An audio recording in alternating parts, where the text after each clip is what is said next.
أعوذ بالله من الشيطان الرجيم. بسم الله الرحمن الرحيم.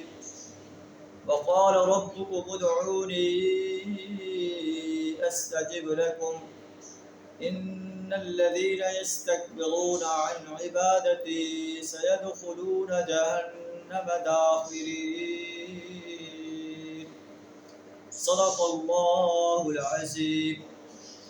سورہ المومن آیت نمبر 60 آپ کے سامنے تلاوت کی ہے، جس کا ترجمہ کچھ اس طرح ہے: وقال ربکم، تمہارا رب کہتا ہے، ادعونی، مجھے پکارو، مجھ سے دعائیں مانگو، استجب لکم، میں تمہاری دعاؤں کو قبول کروں گا.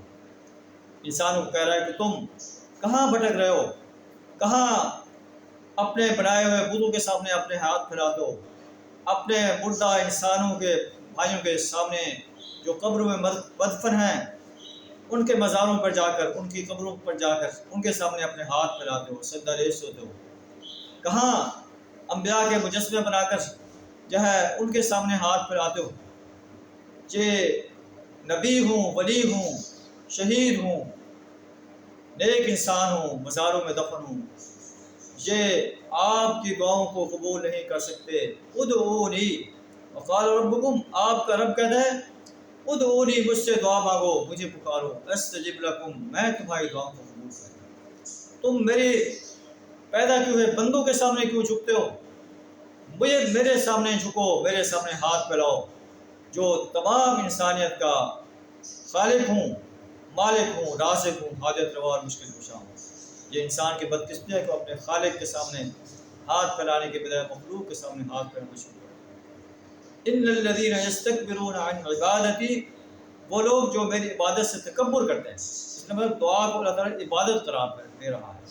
اللہ کے رسول صلی اللہ علیہ وسلم نے کہا کہ الدعاء مخ العبادہ، دعا جو ہے وہ عبادت کا مغز ہے. انسان عبادت کرتا ہے، نماز پڑھتا ہے، روزہ رکھتا ہے، لیکن دعا کسی جو ہے ولی سے مانگنا شروع کر دے، کسی قبر والے سے مانگنا شروع کر دے، کسی نبی کا نام لے کر اس سے دعا مانگنا شروع کر دے، تو اس کا مطلب ہے وہ اپنے خالق کو بھول رہا ہے، مخلوق کے سامنے اپنے ہاتھ پھیلا رہا ہے. اللہ اس سے ناراض ہوتا ہے. ان الذین یستکبرون عن عبادتی، جو لوگ میری عبادت سے تکبر کرتے ہیں، مجھ سے دعا مانگنے میں تکبر اختیار کرتے ہیں، سیدخلون جہنم داخرین، وہ ضرور ذلیل و خوار ہو کر جہنم میں داخل. اللہ کے رسول صلی اللہ علیہ وسلم نے ارشاد فرمایا، حضرت ابو سعید خدری رضی اللہ تعالیٰ عنہ روایت کرتے ہیں کہ نبی صلی اللہ علیہ وسلم باب مسلم یدعو بدعوۃ، جو مسلمان دعا کرتا ہے اللہ تعالیٰ سے، لیس فیہا اثم ولا قطیعۃ رحم، اس میں کوئی گناہ کی بات نہ ہو، کوئی قطع رحمی کی بات نہ ہو، اللہ اسے جو ہے 3 چیزوں میں سے ایک چیز عطا فرماتا ہے: اما ان یعجل له دعوته، یا اس کی دعا کو قبول کر لیتا ہے، واما ان یدخرها له فی الآخرہ، یا آخرت میں اس کے لیے ذخیرہ کر دیتا ہے، واما ان یصرف عنه السوء من السوء مثلها، یا اسی قسم کی کوئی تکلیف اس سے دور کر دیتا ہے. لیکن دعا جو وہ رد نہیں ہوتی. اللہ سے تعالیٰ ہمیں اپنی ذات سے دعائیں مانگنے کی توفیق عطا فرمائے. وآخر دعوانا ان الحمد للہ رب العالمین.